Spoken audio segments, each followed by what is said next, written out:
The word hit Kate Winslow like a fist to the sternum. Choose. She stood at the edge of the east field in the gray-pink blush of a New Mexico sunrise, the dew still clinging to the wild grass beneath her boots, and she stared at the empty corner of Perry Archer's land. It was not a mistake. It was not neglect. The rest of the 60-acre property was planted in clean, methodical rows of winter wheat, the green shoots brave and bright against the red earth. But this corner, perhaps 3 acres of it, sat bare and brown and waiting. And Perry Archer, the most solitary, closed-off, infuriating man she had ever had the misfortune of falling in love with, stood 3 feet behind her in the early morning light and said those words with a quietness that was more devastating than any shout. "I left that corner unplanted because I wanted you to choose." Kate's throat closed. She had been holding herself together for 6 months.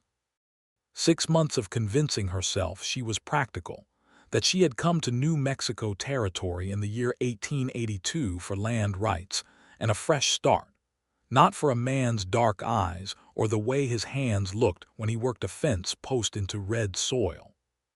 6 months of telling herself she did not care whether Perry Archer noticed her or not. 6 months of swallowing the truth. And now this. 3 bare acres and 5 words, and she was unraveling. She turned to look at him. He was watching her with those cold, dark eyes she had spent entirely too many nights thinking about, his jaw set in that stubborn way he had, but something beneath the surface of his expression was cracked open and raw and terrified. Perry Archer was afraid. She realized it with a shock. This man who rode alone through Apache territory without blinking, who had stared down cattle rustlers with nothing but a lever-action rifle and cold nerve, was afraid of her answer.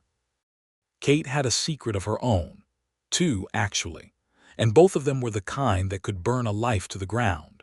She had not come to New Mexico by accident. She had been running, but standing in that sunrise, with the warmth of the new day falling across Perry's bare corner of earth, she understood that the story of how they had arrived at this impossible, beautiful, terrifying moment had to be told from its true beginning. Because a man who leaves 3 acres unplanted for a woman is not a man who does things halfway. And a woman who runs 1,500 miles from a hidden motive only to find herself standing in front of a choice she never expected to want. She is not a woman who arrived here by luck. It had started in St. Louis, in the last cold weeks of February 1882. Kate Winslow had been 26 years old, a schoolteacher with excellent penmanship, and a locked trunk under her narrow boarding house bed. The trunk contained 2 things she told no one about: a leather satchel with $400 in paper currency, and a folded legal document with a name on it that made her stomach drop every time she unfolded it. The name was Randolph Decker. The document was a land deed, and the story behind both of them was the kind of story that did not end well for women who told it in the wrong company. Randolph Decker had been her mother's second husband and Kate's personal nightmare for 12 years. He was a land speculator of the worst variety, the kind who used courthouse connections and forged signatures to move property out from under families who could not afford a lawyer to fight him. Kate's mother had died in the winter of 1879, and Decker had wasted no time transferring the family property, a modest 40 acres in Missouri, into his own name with a document that Kate had seen him produce from his own coat pocket 3 hours after the funeral. The signature on that deed was not her mother's. Kate knew her mother's signature like she knew her own heartbeat. She had sat across from that document at the kitchen table every Sunday while her mother taught her to write. She had made a copy. That was the thing that had kept her alive and kept her running. She had made an exact copy of the forged deed before Decker could realize she had seen it, and she had kept it in that locked trunk along with the money she had saved across 3 years of teaching, and she had been building a plan. The plan involved getting far enough away from Randolph Decker that he could not use his courthouse connections to find her before she could find someone honest enough to help her pursue justice. It also involved the advertisement she had found in the back pages of the St. Louis Globe-Democrat in late January 1882. The advertisement read simply, "Landowner in New Mexico Territory, Colfax County, seeks qualified individual to assist with management of agricultural records and general correspondence. Room and board provided. Serious inquiries only." It was signed P. Archer, Cimarron, NM Territory. Kate had written back the same day she read it, not because it promised romance. Not because she was naive enough to expect anything warmer than a paycheck in a place like Colfax County, which she knew from newspaper reading was still volatile, still scarred by the Lincoln County War, and the land grant disputes that had torn through New Mexico in the years just prior. She wrote back because it was far enough away, because Colfax County was the kind of place where a woman could reinvent herself quietly, save more money, and eventually find a way to pursue the legal matter that consumed her every waking moment. She had not anticipated Perry Archer. His reply letter had arrived in 8 days, which was faster than she expected given the distance. It was written in the kind of precise, economical hand that suggested a man who chose his words with the same care he would use to pick a fence line. He had asked 3 questions: whether she had experience with land records and legal correspondence, whether she had any objection to frontier conditions, and whether she could ride a horse. He had said nothing personal, nothing warm, nothing that even hinted at the fact that he was a 31-year-old man who lived alone on 60 acres of New Mexico grassland and had not, by all subsequent evidence, formed a close attachment to another human being in approximately 5 years. Kate had answered yes to all 3 questions, packed her trunk, and taken the Atchison, Topeka, and Santa Fe Railway as far as Raton Pass before transferring to a stage line south toward Cimarron. She had arrived on a Thursday afternoon in the first week of March, when the Sangre de Cristo Mountains still wore their winter snow on the high peaks, and the air smelled of pine and red dust and cattle. Cimarron was a small town, not unimpressive for its size, with a hotel, 2 saloons, a general store, a livery, a law office, a small schoolhouse, and the St. James Hotel, which she would later learn had bullet holes in the ceiling of its dining room from no fewer than a dozen separate incidents. Kate had looked at those bullet holes on her first evening in town and decided she was going to get along fine here. She had seen worse. Perry Archer had been waiting outside the stage office with his hat in his hands, which she later understood was as formal as the man got. He was taller than she expected, with the kind of lean, weathered build that came from a decade of physical labor, his dark hair pressed down from the hat he had removed, his jaw carrying 2 days of stubble, his eyes doing that thing she would come to recognize over the following months as his primary method of communication. He looked at her and he assessed. Not rudely, not dismissively. He simply looked at her the way a careful man looks at everything, trying to understand its full nature before committing an opinion. He had said, "Miss Winslow." "Welcome to Cimarron," she had said. "Thank you, Mr. Archer. I appreciate the work." That had been the beginning, and it had been entirely businesslike, and she had been perfectly fine with that. The Archer property was 4 miles south of Cimarron, down a red dirt road that wound through juniper and sage, and it was both smaller and larger than she expected in different ways. The main house was a low, sturdy adobe structure with thick walls and deep window recesses, practical and cool against the summer heat to come. There was a bunkhouse, currently empty because Perry had let his hands go the previous fall, and was running the operation leaner until he could sort out a disputed water rights claim with a neighboring landholder. There was a tack barn, a hay barn, a paddock with 4 horses, and 60 acres of grassland and field, 30 of which Perry was planning to plant in winter wheat if the moisture held.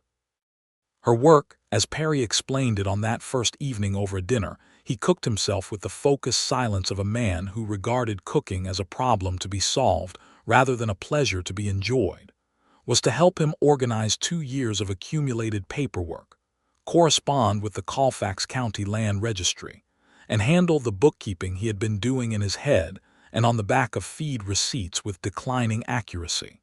He paid a fair wage. He was clear about the boundaries of the property and the work. He told her she could have Sunday afternoons to herself. He said good night with a nod and disappeared to the far end of the house. Kate unpacked her trunk and sat on the edge of the narrow but comfortable bed in the room he had prepared for her, with its clean quilt and the window that looked east toward the mountains, and she told herself she was going to keep her head down, do her work, save her money, and not get complicated. She was going to solve the Randolph-Decker problem and then figure out what came next. She had been telling herself that for exactly 4 days when Perry Archer did the first thing that made her start to doubt her own resolve. She had been in the small room he used as an office, sorting through an absolute catastrophe of land registry documents, tax receipts, grazing agreements, and water right correspondence, when she found a letter from the Colfax County Land Registry that made her stop cold. The letter was dated 8 months prior, and it concerned a disputed boundary claim on the eastern edge of the Archer property. The neighbor making the claim was a man named Harlan Voss, and the method of dispute was the same one Kate recognized from Randolph-Decker's playbook. A counterdeed with a signature that, when she held it up to the morning light coming through the window, did not quite look right. She had taken the letter and the attached document to Perry that evening. She had not said anything about Randolph-Decker. She had simply laid the papers on the kitchen table beside his coffee cup and said, "Mr. Archer, I think someone may have forged a boundary document against you." Perry had been quiet for a long time. He had picked up the document and looked at it the way he looked at everything, with that complete, still attention. Then he had said, "I know." "You know," Kate repeated. "Harlan Voss has been trying to take the eastern 12 acres for 2 years. He has a friend in the county recorder's office. I have not been able to prove the forgery to the satisfaction of the court because I cannot afford a lawyer who is not also in Voss's pocket." Something cold and familiar had moved through Kate's chest. "I know someone who might be able to help," she had said before she could stop herself. Perry had looked at her then with an expression she could not quite read. "A lawyer. A method," she had said carefully. "I have some experience with forged land documents." She had not explained further that evening, and Perry had not pressed her. But something had shifted between them in that moment, subtle as the change in air pressure before a storm. They had looked at each other across that kitchen table, and Kate had felt, for the first time, the distinct and uncomfortable sensation of being seen. It got worse from there, in the most inconvenient possible way. The work itself was the first betrayal of her careful detachment. She loved it. She had not expected to love the combination of legal correspondence, land surveying records, and the mathematical clarity of a well-kept ledger, but she did, and Perry clearly understood this, because within the first 2 weeks he began bringing her problems rather than just tasks. The water rights dispute, the grazing agreement with the Cimarron land grant, the application for a federal homestead extension. He would set the relevant papers in front of her in the morning, and she would work through them and have a proposed approach by evening, and he would listen to her explanation with that complete attention and then say either yes or "that is a better idea than mine," with no false pride about it whatsoever. And that infuriating, unexpected honesty was what began to crack her open. She had not been around men who simply said, "that is a better idea than mine," without the sting of wounded ego underneath it. She had been around men who required constant management of their self-regard. Perry Archer managed his own self-regard without her help, and appeared to have no interest in anything she did not actually have to offer. It was, in its way, more disorienting than any flattery would have been. Then there was the riding. Perry had taken her out on the 4th day to show her the property boundaries, riding a steady bay gelding named Corporal whom she came to love quickly. He had pointed out the landmarks, the rock formations and creek bends that defined the edges of his land, and he had shown her the eastern corner where Harlan Voss's claim overlapped. And then he had taken her up to the high ground where the whole property spread out below them in the afternoon light, and he had stood beside her horse in silence for a full minute, looking at it. And she had realized he was not looking at it the way a businessman looks at an asset. He was looking at it the way a person looks at something they love. "How long have you had this land?" she had asked. "9 years," he had said. "I built the house myself." She had not said anything. But she had filed that answer somewhere deep and permanent. April had come in with warm days and cold nights and the smell of new growth, and Perry had started the planting. Kate had helped, because the alternative was to watch from the house, and she was not built for watching.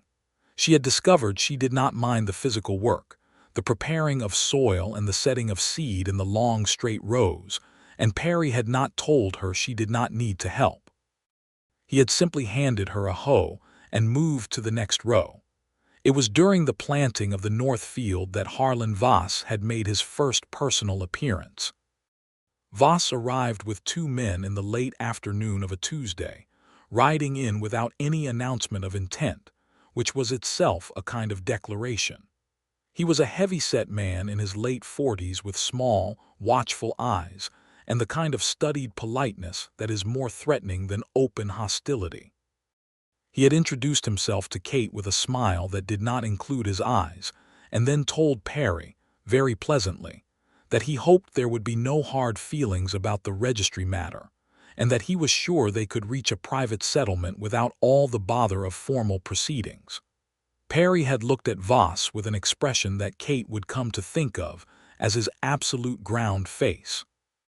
The one where there was nothing to negotiate with, nothing to find purchase on, nothing at all except a man who had made a decision and was not going to be moved from it. He had said, "There will be no settlement that includes my land." Voss had smiled wider and looked at Kate with a question in his expression, as if wondering what leverage she represented or could be made to represent. Kate had met his gaze steadily and said nothing. After Voss left, Perry had stood at the paddock fence for a long time without speaking. Kate had come to stand beside him, which she did not plan but which happened anyway. "He has done this before," she said. 3 other properties in the county in the last 4 years, Perry said. 2 of them ended in sales under duress. 1 ended in a fire. The word fire landed between them with a weight. Perry. It was the first time she had used his given name and they both registered it. "I need to tell you something about why I came here." And she had told him. Not everything, not yet, but the essential structure of it. Randolph Decker, the forged deed, the copy she had made, the reason she had needed to get far from Missouri. She had watched his face as she spoke, braced for the judgment, the condescension, the assumption that she was somehow responsible for the situation she had fled. She had received none of those things. What she received instead was that complete still attention, and then at the end of it Perry had said, "You have a copy of the forged document." "Yes." "Where is it?" "In my trunk. I have had it for 3 years. He had been quiet again. Then, "Have you considered what you are going to do with it?" "I am going to take it to someone who cannot be bought by Randolph Decker. I am still looking for that person." Something had moved in Perry's expression. She had not known what to call it yet. She would call it recognition later. "I might know someone," he had said. He meant Thomas Catron.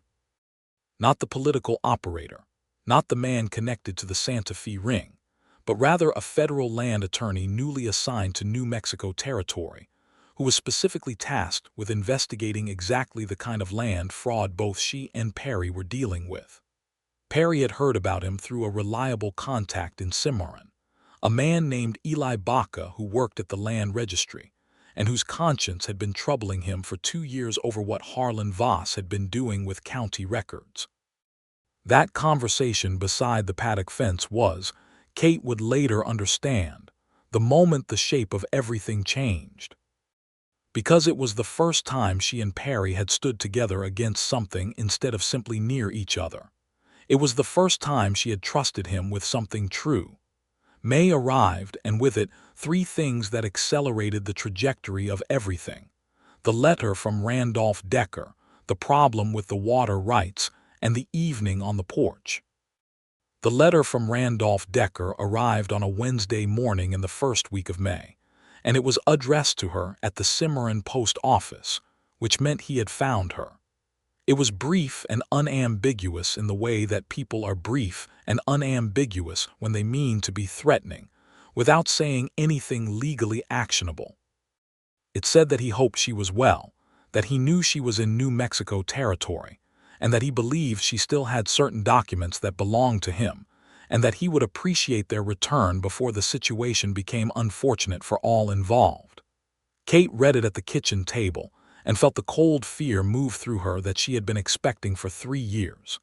Then she put the letter down and looked at it and felt something else replace the fear, slow and building, like a banked fire catching. She was angry. She was so tired of being afraid. Perry had come in from the barn to find her at the table with the letter, and she had handed it to him without explanation. He had read it and set it down with the same quietness that characterized all of his large reactions. "He is going to come," Kate said. "Yes," Perry said. "I cannot have him here. I cannot involve you in my—" "Kate." He said her name with a weight that stopped her.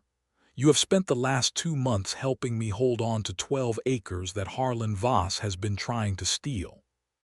You sat across from Eli Baca at the land registry and helped him understand what he had witnessed and what his legal obligations were. You have made this problem smaller and clearer and more solvable than it was when you arrived. Do you genuinely believe I am going to send you out to face Randolph Decker alone because you are worried about involving me?" She had not had an answer for that. She had looked at him across the kitchen table and felt the careful, practical armor she had been wearing for 3 years develop a crack it was not going to recover from. "I am not easy to involve," she said finally. "I come with complications." "I know that," he said. "I was not looking for easy." There was a silence between them after that, the kind that has weight and temperature and meaning, and neither of them did anything about it, because they were both people who had learned to be careful about meaning. But it was there, and they both knew it was there, and that knowing was its own kind of change. The water rights problem came to a head in the second week of May when Harlan Voss, clearly emboldened by something Kate suspected was related to Decker's letter reaching the county, rode his 2 men onto the northern boundary of Perry's property and cut the fence line that directed the creek flow into Perry's irrigation channel. It was a calculated move, the kind of escalation that was meant to force a reaction, to create an incident that could be characterized as aggression on Perry's part. Perry did not react the way Voss expected. He sent Kate into Cimarron to file an emergency injunction with the Federal Land Office, which was newly established and outside Voss's network of influence, while he rode out to the northern boundary with a rifle, sat down on a rock, and simply waited. Not advancing, not retreating, waiting. The 2 men Voss had sent to watch the cut fence line did not quite know what to do with a man who sat on a rock with a rifle across his knees and showed no intention of using it or leaving. Kate had returned from Cimarron with a signed injunction, and the information that Eli Baca had formally submitted a sworn statement to the Federal Land Office regarding his observations of document irregularities in the Voss boundary claim. The injunction required the fence to be restored within 48 hours. Voss had restored it. That evening, Kate and Perry had sat on the porch as the sun went down behind the Sangre de Cristos in a riot of orange and red, and Perry had poured 2 small glasses of whiskey from a bottle he kept for significant occasions, and they had sat in the comfortable silence that had become, over the past 2 months, one of Kate's most valued things. "You are not what I expected when I placed that advertisement," Perry had said. "What did you expect? Someone older, someone who would keep the books and not have opinions about the law." "I have strong opinions about the law," Kate said. "I know that now." He had turned his glass in his hands. "I am glad you answered." The simplicity of it, the directness, had hit her with more force than eloquence would have. She had looked at her glass for a moment. "I am glad too," she said, and left it at that, because she was still afraid of what she would do if she stopped being careful. But then June came, and with it the arrival of Randolph Decker himself. He came to Cimarron on a Tuesday afternoon in the second week of June, which Kate knew because Thomas Beckett, the barkeep at the St. James Hotel who had taken a friendly interest in Kate's welfare since she had helped his wife settle a disputed bill of sale, sent a boy out to the Archer property with a note that afternoon. The note said simply, "Man asking about you in town. Heavyset, Missouri manor, calls himself a land investor." Kate had read the note in the kitchen and felt the fear crystallize into something harder and more purposeful. She had gone to her trunk and removed the locked satchel. She had taken out the copy of the forged deed and the original letter she had written to herself 3 years ago detailing exactly what she had witnessed on the day of her mother's funeral. Both documents were in a condition she had taken careful pains to preserve. She had placed them in an oilskin envelope and tied it shut. Perry had come in from the field to find her at the table with the oilskin envelope, and she had explained the note. "He is faster than I expected," Perry said. "He has money." "Money moves fast." Perry had sat down across from her. "We have an appointment with Thomas Catron's office next Wednesday. We arranged that before any of this." "I know. That may not be soon enough." "What does he want, Kate, specifically, if you had to say it plainly?" She had taken a breath. "He wants those documents back so they cannot be used against him. He wants me to be far away and quiet and to have nothing that can hurt him, and he is not above using pressure to achieve both of those things." "What kind of pressure?" "The kind that involves the people around me." She had met his eyes. "I will not have him use you as leverage, Perry. I will not have him threaten this place because I brought my trouble onto your land." Perry had been very still. "He is not going to threaten this place. You cannot know that. I know that I am not going to allow it." He had said it the way he said everything important, without decoration or emphasis, just as a plain fact about how the world was going to be arranged. "What we need is to move the timeline." The timeline they moved by sending an urgent message through Eli Baca to the federal land office in Santa Fe, explaining that a key witness and primary document holder in an active land fraud investigation was in immediate danger of intimidation or worse by the subject of that investigation, and requesting an emergency conveyance of the matter to the federal level, which would pull jurisdiction away from the county systems that Decker might have connections in. The response came back in 2 days, which was faster than anyone expected. The federal land office sent a deputy marshal named Holt to Cimarron with authority to take a formal deposition and secure the relevant documents in federal custody. Randolph Decker, who had been staying at a smaller boarding house in Cimarron, and presumably making inquiries and attempting to identify the best kind of local pressure to apply, had been visited by Deputy Marshal Holt before he could make any move against Kate. The deputy marshal had explained to him, with the particular directness that federal authority provides, that the documents in question were now in federal custody, that a deposition had been taken, and that any attempt to interfere with a federal witness would carry consequences that his county connections could not ameliorate. Decker had left Cimarron on the Thursday morning stage. Kate had been told this by Thomas Beckett's note, and she had read it at the kitchen table with her hands trembling slightly, not from fear but from the sudden, massive release of 3 years of sustained dread.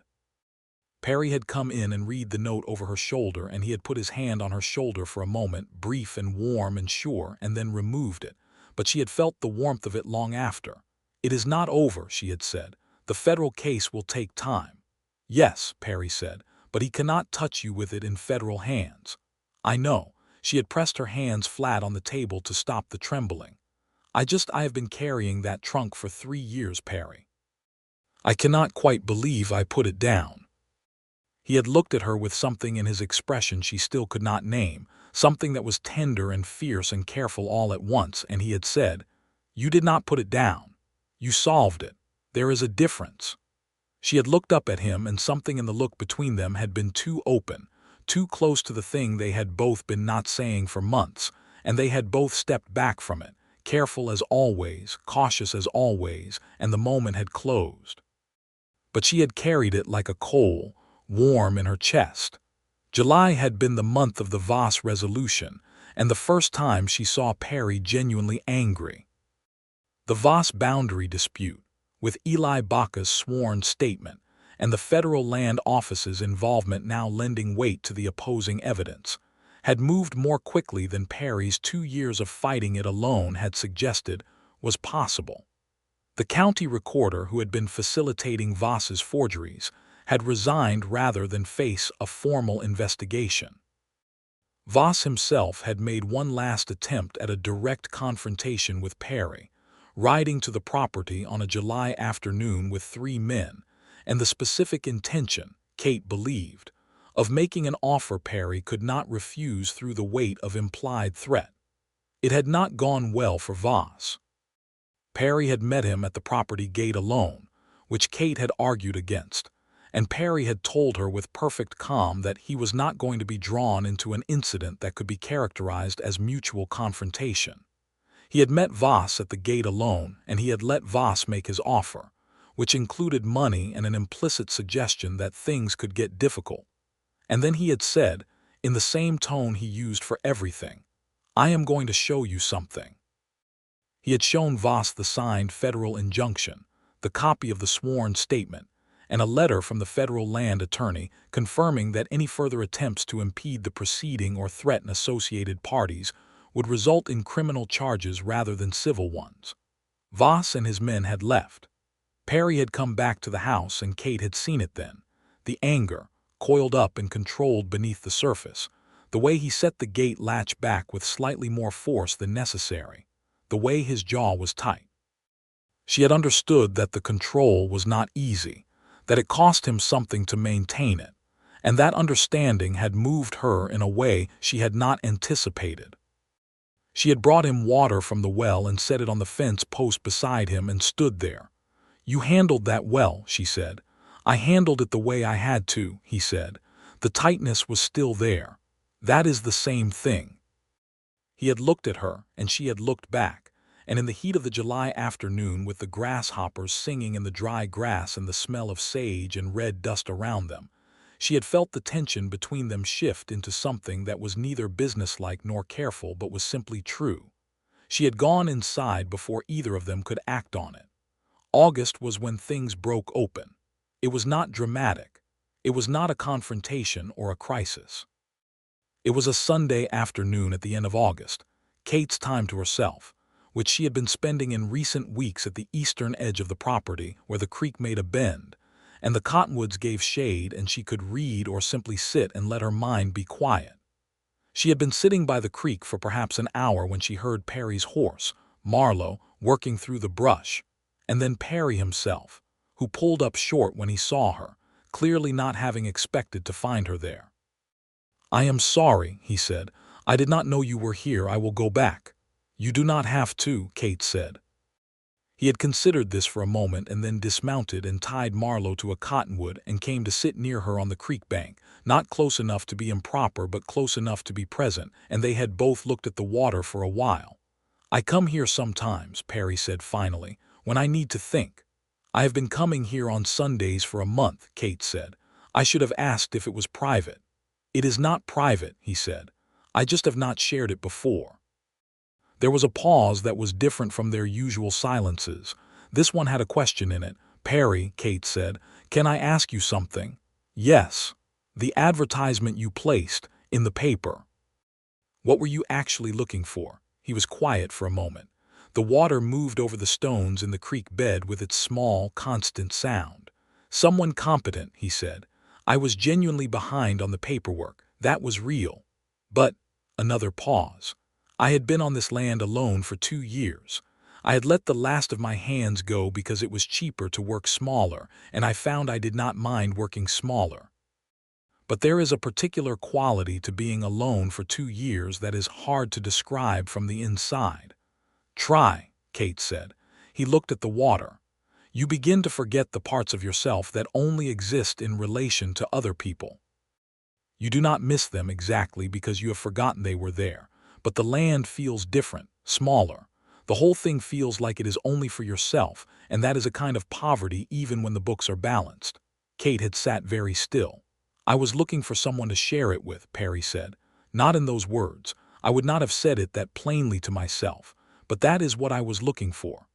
The silence after that was the most particular silence Kate had ever sat inside. "And did you find that?" she asked. He had turned to look at her then, not with the assessing look, not with the careful, controlled attention. With something direct and unguarded and a little desperate. "Yes," he said, "more than I knew to ask for." Kate had looked at him for a long moment.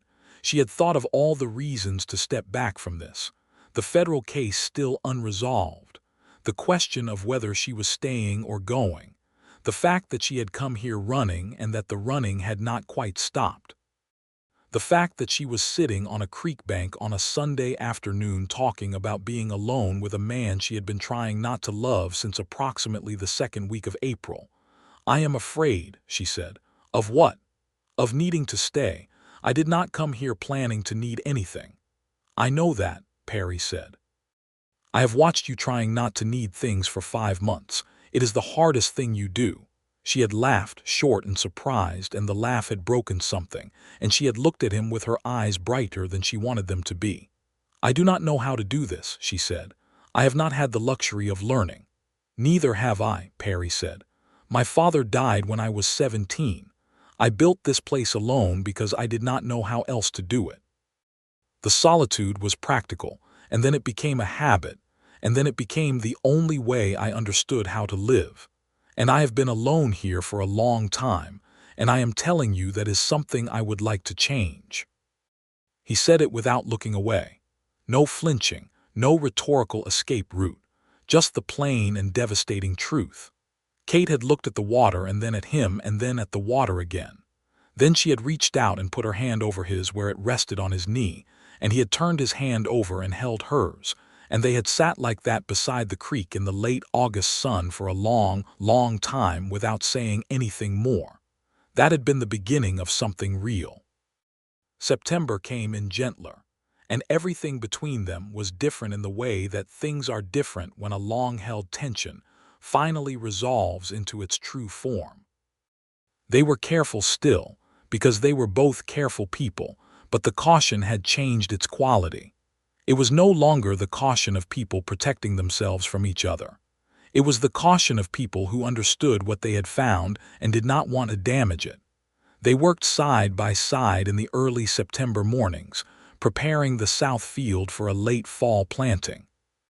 Perry explained what he was planning to do with each section of the property, the rotations and improvements, and Kate found herself contributing ideas that came from the land registry records she had spent months immersed in, patterns and soil notes from neighboring properties, comparisons of yield data from different crop types. One morning Perry had stopped in the middle of the east field and looked at the corner section, the 3 bare acres that abutted the cottonwood grove along the eastern creek bend, and he had been quiet in a particular way. "What are you thinking about for that section?" Kate had asked. "I have not decided yet," he said.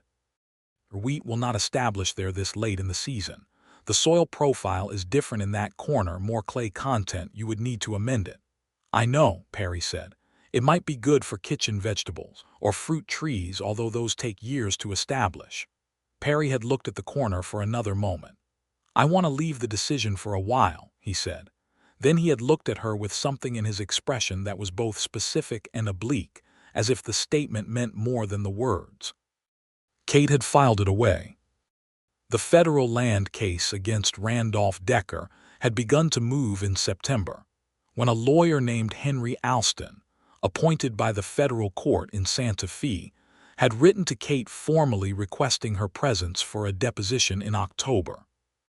The letter confirmed that Kate's preserved documents were now the cornerstone of a fraud case that had revealed Decker to have forged land titles for at least 9 properties across Missouri and Kansas, and that additional witnesses had come forward now that federal protection for witnesses had been established.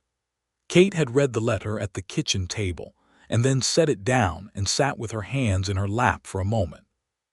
Perry had watched her from across the table. "This is good news," she said. "Yes.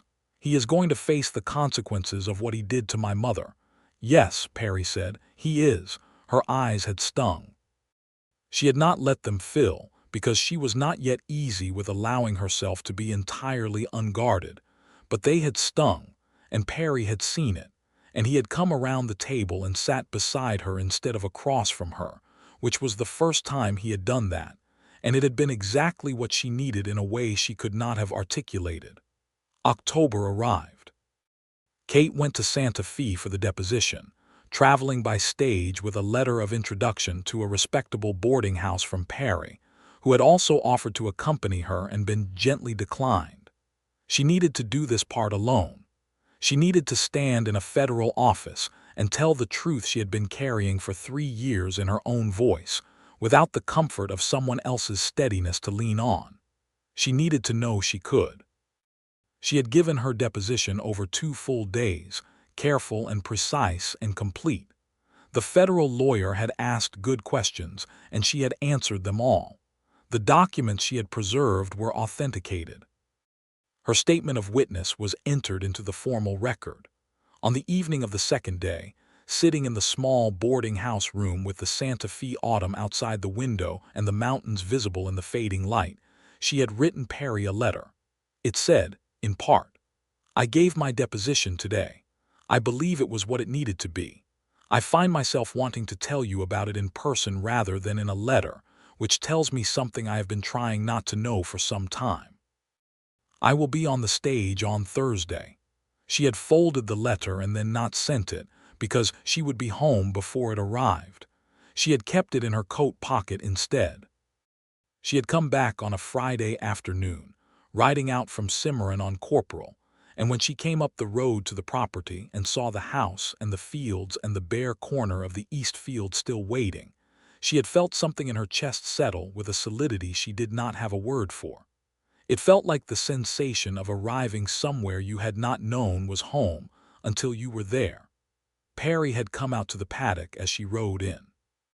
He had taken Corporal's bridle while she dismounted, and she had stood in the October afternoon with the smell of wood smoke coming from the house chimney, and he had looked at her with that direct, unguarded thing that she had come to understand was his particular form of vulnerability, the way a private man shows love by finally not hiding it. "How was it?" he asked. "Complete," she said. "I said what needed to be said. I believe it is going to matter." "Good." "I wrote you a letter in Santa Fe that I did not send," she said. "I kept it because I wanted to say it to you instead." He waited. "I spent the ride back thinking about that corner of the east field," she said. "The bare corner." Something shifted in his expression. "Did you?" "I kept thinking about why you have left it unplanted. You have a reason. I can see it when you look at it. You are not a man who leaves something undone without a reason." A long pause. The horses moved in the paddock, the smell of wood smoke and sage and red earth. "I have a reason," Perry said. "Will you tell me?" He had been quiet for a moment. Then he had said, as simply and directly as he said everything true, "I have been leaving it because I wanted to plant it with you. Not for you. With you. And I did not know yet whether you were planning to stay." The word "stay" landed in her chest like a hand pressed flat against her sternum. "And the planting," she said slowly, "what you would do with it, you would let me decide." "I left that corner unplanted because I wanted you to choose," he said. "What goes there, whether to plant at all, what this land becomes going forward. I wanted you to choose it the way you choose to stay." Kate had looked at him for a long time. This was the moment she had been afraid of since the second week of April. The moment where the choice was real and she had to make it with her whole self, not from desperation or gratitude or the momentum of circumstance. She had to choose it because she wanted it. She thought of the 3 years in the boarding house with the locked trunk. She thought of the ride from St. Louis and the bullet holes in the ceiling of the St. James Hotel, and the first time she had seen him standing outside the stage office with his hat in his hands. She thought of the creek bank in August and the letter she had carried home in her coat pocket. She thought of the bare corner of earth in the morning light. She thought about what she wanted. "I want to plant fruit trees there," she said. "Apple and pear. They will take years to bear, but when they do, they will go on bearing for longer than either of us will be alive. Perry held her eyes. "That sounds like someone who is planning to stay," he said. "Yes," Kate said. "It does." He had stepped forward and she had not stepped back, and for the first time he had taken her face in his hands carefully, the way he did everything important, and kissed her in the October afternoon, with the mountains going purple in the fading light and the smell of wood smoke around them. And it was quiet and sure and exactly right, and Kate had let herself be completely in it without any part of herself held in reserve. And that had been that. Except, of course, that it was not simply that, because nothing in life is, and the months that followed brought their own questions and their own weather and their own specific tenderness. November was when Perry asked her to marry him, which he did over the kitchen table with the early winter wind outside and a cup of coffee in front of each of them. And he did it by saying, "I want to ask you something, and I want you to be clear that it is a question and not an expectation." And then asking with a simple directness that Kate had come to love as his native language. She had said yes before the sentence was fully finished, and he had looked so briefly and purely surprised that she had laughed, and the laugh had become something warmer, and they had sat in the kitchen with the wind outside and the coffee growing cold, and talked about what they wanted their life to look like.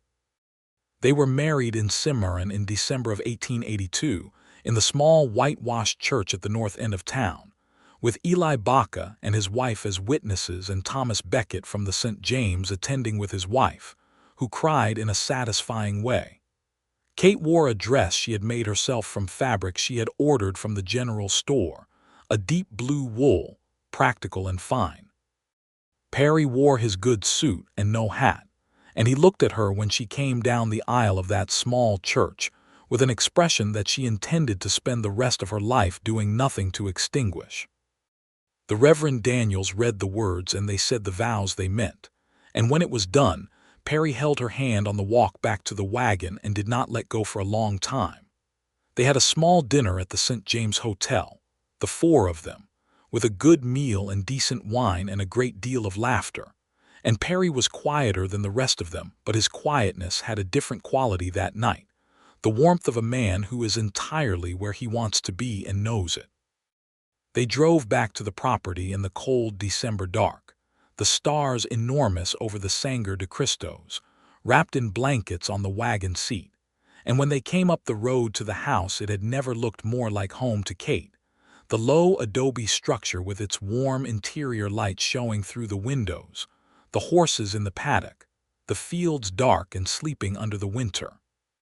January of 1883 brought the confirmation that the federal case against Randolph Decker had resulted in an indictment on 11 counts of land fraud and forgery, and that the Missouri property that had belonged to Kate's mother had been formally returned to Kate as the sole surviving heir following the invalidation of the fraudulent transfer deed. The letter from the federal court came on a Wednesday morning, and Kate had sat with it for a long time before showing it to Perry. When she did, he read it through and then set it down and said, "What are you going to do with the Missouri property?" Kate had thought about it. The property was 40 acres of farmland near Hannibal. She had not seen it in 3 years. She had no desire to return to Missouri. "Sell it," she said, "and use the money here if you agree." "It is your money, Kate." "I know it is. I am not asking permission. I am asking if you have a better idea," he had thought.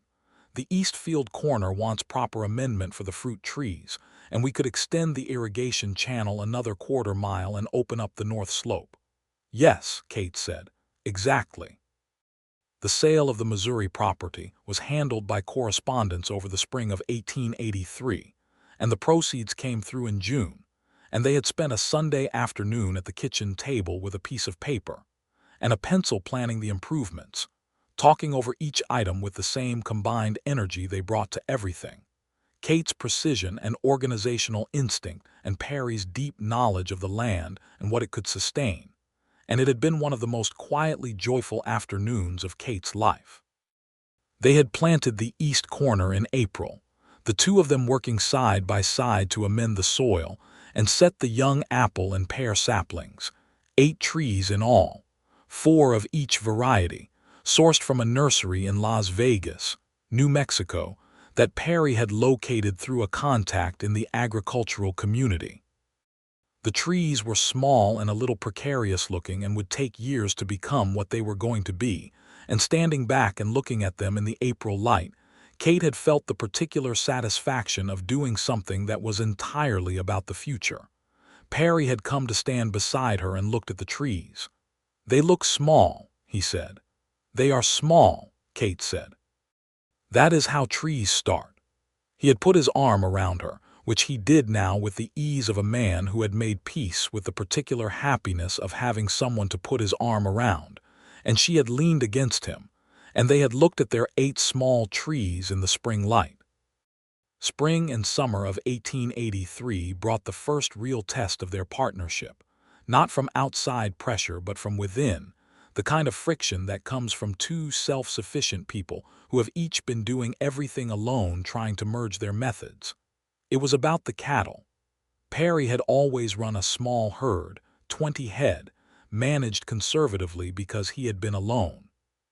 With the additional capital from the Missouri sale and the improved irrigation making more pasture available, Kate had looked at the numbers and concluded they could profitably expand to 50 head. She had laid out the analysis with her characteristic exactness, and Perry had looked at it and said, 40. "The numbers support 50, Kate said. "The numbers support 50 in a good year," Perry said. "The numbers do not account for a bad summer which we have every 3 years or so, or for the fact that managing a herd of 50 alone—" "We are not alone," Kate said. There had been a pause. "I was factoring in my own capacity," Perry said, "not yours." "Why?" He had been quiet for a moment. "Because I have been doing this alone for a long time, and I do not always remember automatically that I am not anymore." It was such a plain and honest admission that Kate had not known what to do with it for a moment. Then she had said, 45.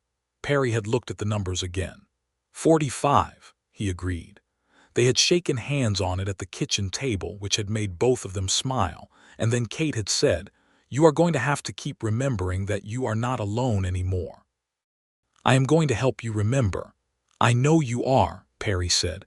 "That is one of the things I love most about you." It was the first time he had said love in that direct, subject-verb configuration, and she had felt it in her sternum and said, "I love you too, Perry."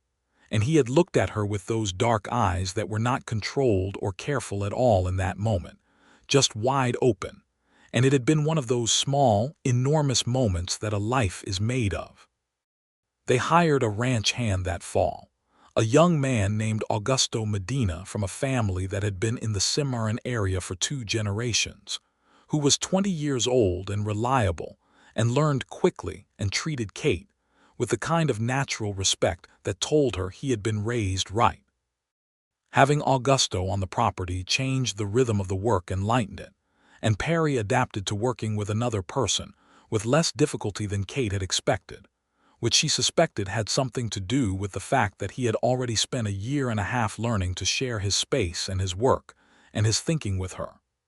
The winter of 1883 to 1884 was cold and quiet and entirely comfortable. They read in the evenings by the lamp. They talked more than Kate had ever talked with anyone in her life. They learned each other's deeper histories in the unhurried way of people who understand they have time. Perry told her about his father, who had died of a fever when Perry was 17, and left him with no capital and a fierce determination to build something stable. Kate told him about her mother, about the 40 Missouri acres before Decker, about the years of teaching and saving, and the particular loneliness of being a capable woman in a world that did not always know what to do with a capable woman. Perry had listened to all of it with that complete attention, and at the end of one of those evenings had said, "You have never needed anyone to do anything for you. What do you need?" She had thought about it honestly. "To be believed," she said. "To have someone who is not going to recalculate my worth every time I do something unexpected." "I believed you from the moment you pointed out the forgery in the Voss document," Perry said. "I have not recalculated since." "I know," she said. "That is why I am here. In the spring of 1884, Kate discovered she was pregnant. She had suspected it for 2 weeks before she said anything, which Perry noticed because he noticed most things about her that mattered, but he had waited, the way he waited for everything important until she was ready to tell him. She told him on a Monday morning in April, standing in the kitchen with the light coming through the east window, practical and clear about it because those were her native registers. Perry had stood very still for a moment, and she had watched his face do something she had only seen it do a handful of times, that movement from the controlled surface to the real thing underneath, and the real thing underneath was an expression of pure, unguarded joy that made her eyes sting. "Kate," he said. "Yes," she said. "I know." He had come across the kitchen and held her for a moment with a tenderness that was entirely unlike the usual economy of his movements, and she had held him back, and they had stood like that in the morning light for a while. "Are you well?" he said. "Yes, I am well." She pulled back enough to look at him. "Perry, you look like a man who has just been given something he did not quite believe was going to happen." "That is accurate," he said. Their son was born in November of 1884, delivered by the capable hands of a midwife named Dolores Archuleta, who had attended every birth in the Cimarron area for 15 years, and who told Kate afterward that she had been the most organized woman in labor she had ever attended, which Kate chose to take as a compliment. They named him James William Archer, James for Perry's father and William for no particular reason, except that it sat well beside James and Kate had always liked it. James was a healthy, demanding, opinionated infant who made his preferences known with great volume and who, when he was quiet, looked at the world with Perry's dark, considering eyes, which undid Perry completely every single time. Kate had observed, without saying so, that the most solitary man she had ever known had taken to fatherhood with the same completeness he brought to everything he genuinely committed to. He was patient and present, and not remotely embarrassed by the depth of his feeling for his son, and watching him with James in the evenings was one of Kate's most private and profound pleasures. The apple and pear trees in the east corner put out their first tentative blossoms in the spring of 1885, 3 years after planting, small and white and fragrant against the New Mexico blue sky. They had not fruited yet, and would not for another year or two, but the blossoms were their own kind of promise, and Kate had stood at the fence looking at them with James on her hip, 4 months old and already interested in everything, and felt the full weight and beauty of where she had arrived.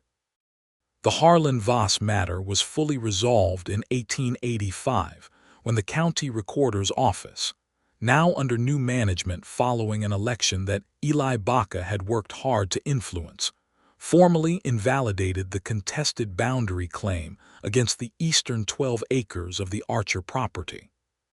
The fraudulent document was officially nullified, the boundary restored to its proper survey line, and Voss, facing additional county charges related to his attempts to intimidate witnesses, had sold his own property and left the Cimarron area entirely.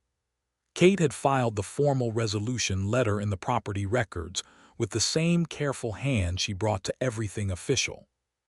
Randolph Decker was convicted in federal court in the fall of 1885 on 9 of 11 counts and sentenced to 7 years in federal prison. Kate received the conviction notice by post and read it at the kitchen table and sat quietly for a moment. Perry watched her. "Satisfied?" he asked. "Not with the sentence," she said, "but with the outcome. He will not be able to do it again for a long time, and the record exists now. That matters." "Your mother's land was restored to you," Perry said. "That matters too." "Yes," Kate said, "it does." She had folded the notice and placed it in the property records alongside the documents that had started all of it, the copy of the forged deed, her own witness letter written 3 years ago in a boarding house in St. Louis, and the deposition transcript from Santa Fe. A complete record, beginning to end. The summer of 1886 was the summer the East Corner apple trees gave their first real fruit. Not in enormous quantity, not yet, but enough. Enough small, bright apples and smooth green pears to fill 2 baskets, which Kate and Perry picked one August morning with James, now nearly 2 years old, toddling in the long grass between the trees with the concentrated focus of a child investigating everything. Perry had picked the first apple and handed it to Kate, and she had bitten into it, and it was sweet and real and hers, and she had laughed. "We planted these right," she said. "You chose them right," Perry said. She had looked at him in the morning light, her husband standing in their east corner orchard with an apple in his hand and their son in the grass at his feet, and she had thought about the sunrise 2 years ago when he had told her why the corner was bare, and how much had been contained in that simple declaration. Every choice she had made, every piece of herself she had allowed to be real instead of practical, every step of the long walk from fear to this. "I chose right," she said. "All of it." Perry had looked at her with those open, dark eyes and said, "So did I." James, uninterested in the sentiment, had at this point succeeded in pulling a low-hanging pear from a branch and was examining it with profound seriousness, which made both of them laugh, and the moment, in the way of the best moments, became simultaneously more and less than it had been, folded into the ordinary texture of their days and made permanent by it. By the fall of 1886, they had expanded the cattle herd to 60 head, hired a second hand to work with Augusto, extended the irrigation channel on the north slope, and were looking at the possibility of a small hay contract with one of the ranches to the east that had more cattle than it had winter feed. Kate had negotiated the preliminary terms of that contract with a precision that left the other rancher, a weathered veteran named Seth Good, somewhat wide-eyed, and he had shaken Perry's hand afterward and said, "Your wife is going to own this valley," which Perry had answered with a smile that said quietly that he considered this entirely likely and entirely fine. They had their second child in the spring of 1888. A daughter this time, born in March when the snowmelt was running high in the creek, and the pear trees were just beginning to show their white flowers. They named her Clara Me Archer, Clara for the brightness of her and me, because Kate had always loved the sound of it, and she arrived in the world with considerably less volume than her brother had, but with an alertness that Dolores Archuleta said she had rarely seen in a newborn. Clara looked at the world with Kate's hazel eyes, and from the very first week, appeared to be already forming opinions. James, 3 years old, was initially uncertain about Clara, and then, after approximately 48 hours of consideration, decided she was acceptable and took up the role of her protector with a gravity that was both charming and entirely too reminiscent of his father for Kate to keep a straight face about. The property in 1888 was not the same 60 acres Kate had arrived at 6 years before. The improvements over those years, the extended irrigation, the amended east corner, the rebuilt barn with its wider doors for better hay storage, the new fence lines running clean and straight along every boundary, the 8-tree orchard with its established root systems and reliable annual yield, all of it made up a place that was deeply, particularly itself. It had Perry's bone-deep relationship with the land and Kate's organizational clarity, and the combination had made it work better than either of them would have made it alone. On a Sunday in October of 1888, Kate and Perry had ridden out to the east corner orchard after church, leaving James with Augusto for the afternoon and taking Clara in the carrier Perry had built for the purpose, worn against Kate's chest. The apple trees were in their late-season state, the leaves turning, a few late apples still hanging, the pear trees already gone over. They tied the horses to the fence and walked in among the trees together. "When we planted these, I thought 8 years was an eternity," Kate said. "Did you?" "I thought, who plants a fruit tree? They take forever. You plant them for people who come after you." Perry walked beside her. "And now I understand. You plant them because you intend to stay, because you are saying to the land and to yourself and to whoever comes after that you believe in what you have here." She stopped and looked at the tree nearest her, its bark smooth and established, its branches wide and certain. "These trees know they belong here now." Perry had stopped beside her and looked at her rather than the tree, and his expression was the one she loved most, the one that was entirely without defense, entirely open. "So do you," he said. "Yes," Kate said, "I do." Clara, who had been very quiet against Kate's chest in the October air, made a small sound then, the contented sound she made when she was warm and held and satisfied, and both her parents looked down at her, and Perry put his hand on the back of Clara's head with a gentleness that was almost more than Kate could look at directly, and then looked up at Kate, and the three of them stood in the orchard in the October light. "Are we going to have more?" Perry asked. Kate looked at him. "I thought we were managing fine with two." "We are managing beautifully with two," he said. "That is not what I asked," she smiled. "Possibly one more," she said. "Eventually, let me think." "Take your time," Perry said. "I'm not in any hurry." "No," Kate said. "You never are. You are the most patient man I have ever met." "I left 3 acres unplanted for a year and a half," Perry said. "I have been known to wait for the right thing."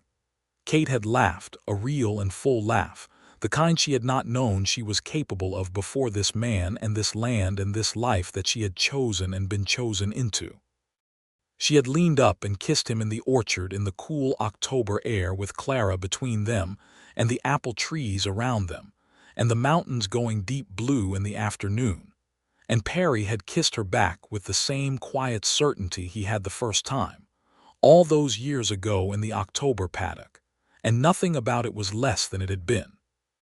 They rode home in the late afternoon, the shadows long across the east field, the house warm and lit ahead of them, Augusto's fire visible in the bunkhouse, the horses moving easy on the familiar road. They did have one more child. A second son, born in the winter of 1890, named Henry Perry Archer, who arrived in December with the first snow of the season, and immediately and permanently disrupted the household equilibrium in the most vigorous and loving way possible. Henry was, from his first breath, the loudest, most physical, most enthusiastic person on the Archer property, which was saying something given the company. And James, 6 years old and already serious-minded, regarded his new brother with the particular expression of an older child who is both delighted and slightly exhausted by a younger sibling. Clara, 2 years old and firmly in possession of her own considerable personality, simply looked at baby Henry and said, with perfect calm, "Mine," which Kate and Perry agreed was possibly the most accurate thing any of their children had ever said. The Archer property in 1891 was a working, thriving, deeply particular place. The hay contract with Seth Good had become a reliable annual arrangement. The cattle herd was stable at 65 head, well managed by Perry and the two hands, with Kate handling the financial records and the county correspondence with the same precision she had brought to it from the beginning. The orchard produced enough fruit that Kate had begun making preserves in quantity, which she sold through the general store in Cimarron, and which had developed a small but loyal following among the families of the area. James had started school in Cimarron and showed every sign of becoming a person who would be equally at home with a ledger and a fence post, which his parents considered an ideal outcome. Clara was, at 3 years old, already attempting to supervise the horses, the barn cats her brothers, and when she thought she could get away with it, Augusto, who found her entirely too amusing to be properly corrective about it.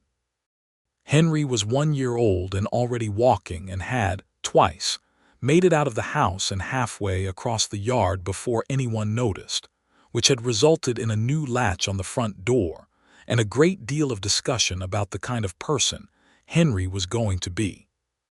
On a December evening in 1891, with the children in bed and the fire settled into its quiet late-evening presence, Kate and Perry sat together in the front room of the house that had been just his when she arrived and was entirely theirs now, every inch of it shaped by both of them.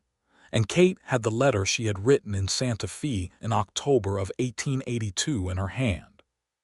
She had found it that afternoon while organizing the property records, tucked into the back of the file box she had been maintaining since her first weeks on the property. She had not opened it since she had carried it home in her coat pocket all those years ago. Perry had looked at the paper in her hand. "What is that?" "A letter I wrote to you in Santa Fe the night after my deposition," she said, "that I did not send because I was coming home before it would arrive. You have kept it all this time." "I found it today in the records box." She looked at it. "I put it in there and forgot, or did not forget exactly, left it where it was." "What does it say?" She unfolded it. The paper was good quality, the handwriting still her own, slightly more formal than her current penmanship but unmistakably hers. She read it aloud. "October 10th, 1882. Dear Perry, I gave my deposition today, and I believe it was what it needed to be.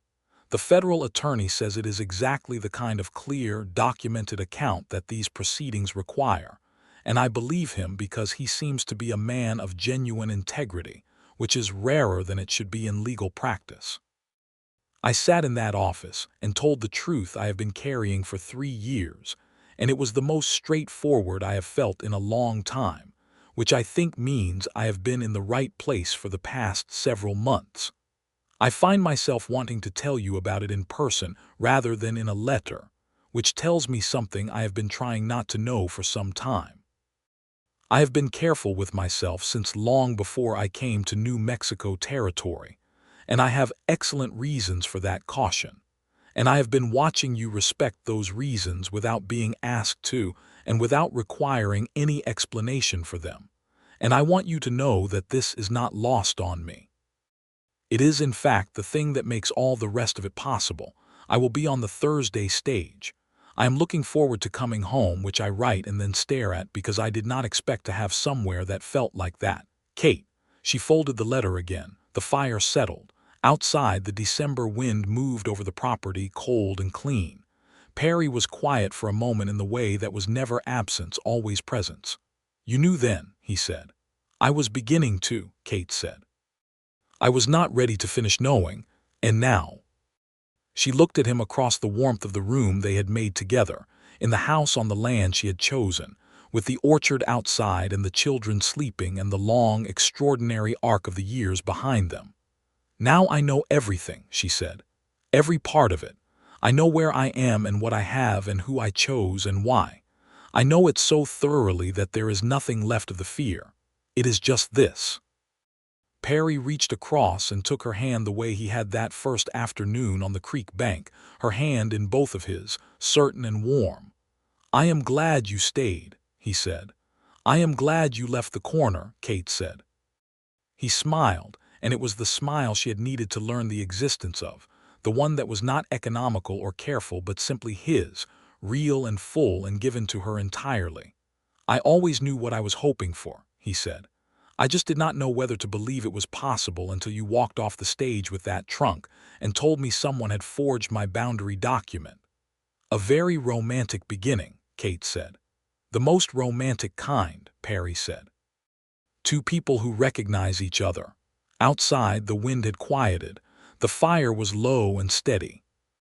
Somewhere in the back of the house, Henry made the small sound he made in his sleep, which was a sound of pure, uncomplicated satisfaction with his world, and it moved through the house like a blessing. Kate leaned her head against Perry's shoulder, and he put his arm around her, and they sat in the quiet of their life, which was full and particular and entirely, completely their own. The apple trees in the east corner would bear fruit again in the summer. The pears would follow in August. The north slope, with its extended irrigation, would go into wheat in the spring. James would finish his first year of school and come home with opinions about everything, and a handwriting that was better than his father's, which Perry acknowledged with pride that was only barely disguised as amusement. Clara would, within the year, begin insisting on writing independently rather than in front of an adult, and there was not a single person on the property who believed she would be talked out of this for long. Henry would turn 2 in December, which would be celebrated with a cake Kate had been planning since September, and which would be consumed in its entirety by 4 people, under the age of 7 and 2 adults, who were not going to pretend they were above cake.